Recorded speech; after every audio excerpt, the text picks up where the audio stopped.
Que les paroles de ma bouche et le murmure de nos cœurs soient acceptables devant toi, ô Seigneur, notre rocher et notre salut. Amen. En ces jours-là, Jésus vint de Nazareth en Galilée et se fit baptiser par Jean dans le Jourdain. À l'instant où il remontait de l'eau, il vit les cieux se déchirer et l'Esprit comme une colombe descendre sur lui. Et des cieux vint une voix: Tu es mon Fils bien-aimé. Il m'a plu de te choisir. Aussitôt, l'Esprit pousse Jésus au désert. Soyons clairs. Ici, il n'est pas question d'une petite retraite avant d'entamer son ministère public. Ici, Marc ne nous dit pas que Jésus se retirera pour prier. Ici, l'Esprit pousse Jésus au désert. Le mot grec traduit par pousser peut avoir une connotation assez violente. Expulser, chasser dehors, renvoyer. En fait, c'est le même mot qui sera utilisé quelques versets plus tard, lorsque Jésus chassera de nombreux démons après avoir guéri la belle-mère de Simon. Donc, l'Esprit renvoie Jésus comme on chasse un démon. Jésus est dans le désert et il est tenté par Satan. Le nom veut dire adversaire, c'est-à-dire celui qui incite à l'apostasie, littéralement à se tenir loin de Dieu, à s'éloigner de ses voies, de sa volonté. Marc ne nous dit pas ce qui se passe entre Satan et Jésus. Qu'est-ce que son adversaire a bien pu lui dire à Jésus pour essayer de l'éloigner des voies de Dieu? J'imagine qu'il a fait comme il fait toujours, qu'il ment. Toi, le Fils de Dieu? Voyons donc. Es-tu malade? T'es un imposteur. T'es juste le fils du charpentier. Dieu t'a choisi, toi. Pourquoi faire? T'es juste un petit gars de Nazareth. Et si t'étais si aimable que ça, comment se fait-il que tu te ramasses ici dans le désert comme ça? Tu ne vois pas que Dieu t'a abandonné? Si Dieu existe, il nous a abandonnés, toutes et tous. C'est le bordel partout sur la terre. Qu'est-ce que tu peux bien y faire? Trop peu, trop tard. De toute façon, tu n'as pas besoin de Dieu. Surtout pas d'un Dieu qui traiterait ses bien-aimés comme ça. Dieu, c'est pour les faibles. Tiens-toi debout, seul comme un homme.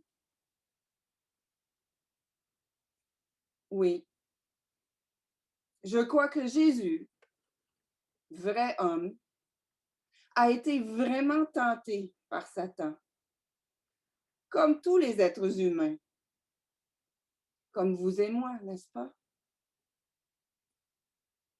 Et toi, qu'est-ce que Satan te raconte pour tenter de t'éloigner de Dieu ou pour te faire croire que Dieu s'est éloigné de toi? Quand la vie te pousse dans le désert et que tu es tout seul avec toi-même, qu'est-ce que Satan te raconte? Prends une minute en silence pour écrire sur la feuille de papier, pas dans la boîte de conversation, c'est très privé. Prendre une minute pour écrire une phrase ou deux de ce dialogue interne entre toi et l'adversaire, celui qui se met entre toi et ton Dieu.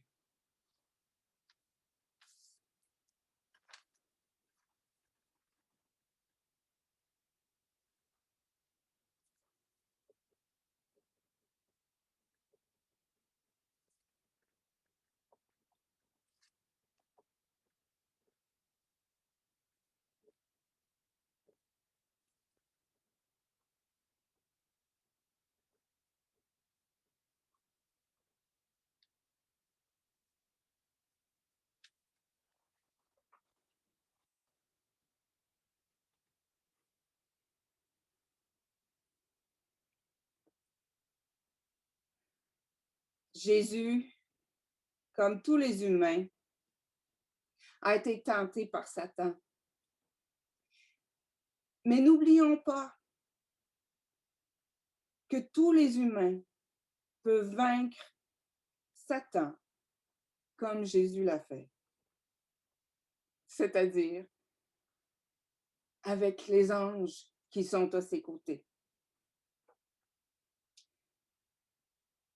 Marc nous dit que dans le désert, Jésus était avec les bêtes sauvages et les anges le servaient.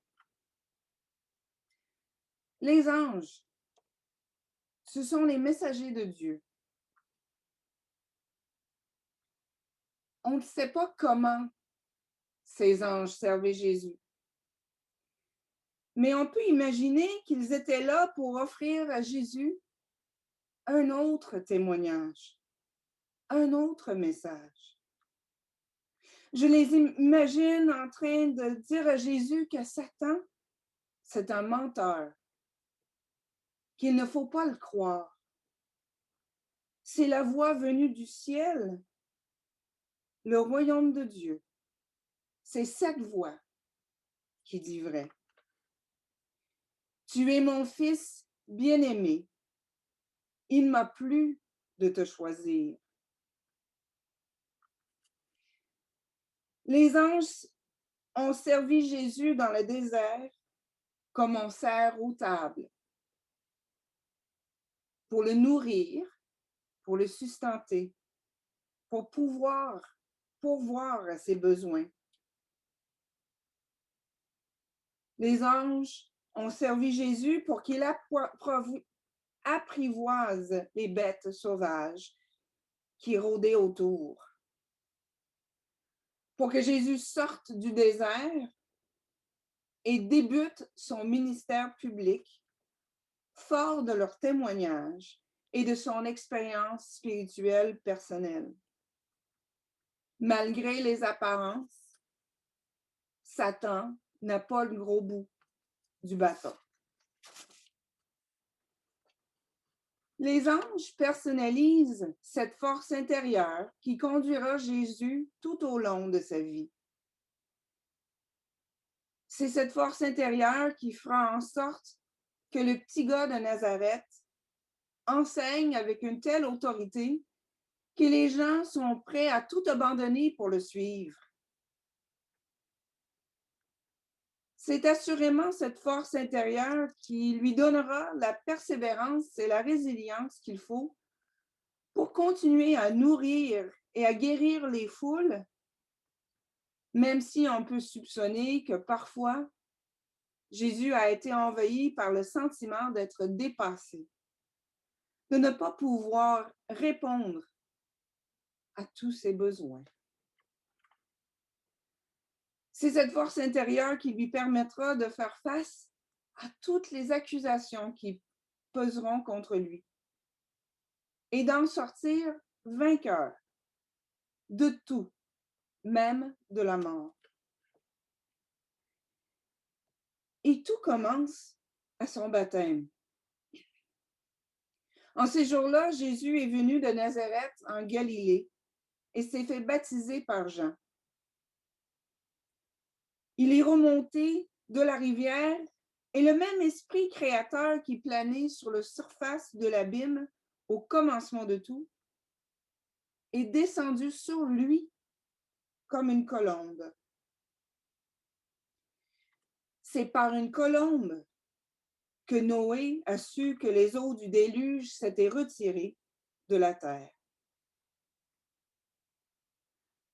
À l'instant où Jésus remonte de l'eau, nous avons, me semble-t-il, le signe qu'une terre nouvelle est à portée de main de tous et de toutes.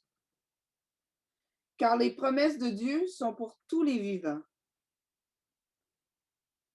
Et comme Dieu l'a fait pour Jésus, par sa grâce, Dieu donne à tous ses enfants bien-aimés la force intérieure pour garder la terre et cultiver la vie jusqu'à sa plénitude. L'Esprit qui est descendu sur Jésus à son baptême travaille en nous et parmi nous pour renouveler et réconcilier. Et la voix de l'adversaire qui prétend le contraire? Convertissez-vous, changeons de comportement, à commencer par déchirer ce papier plein de mensonges. Ah ouais, déchirez-le.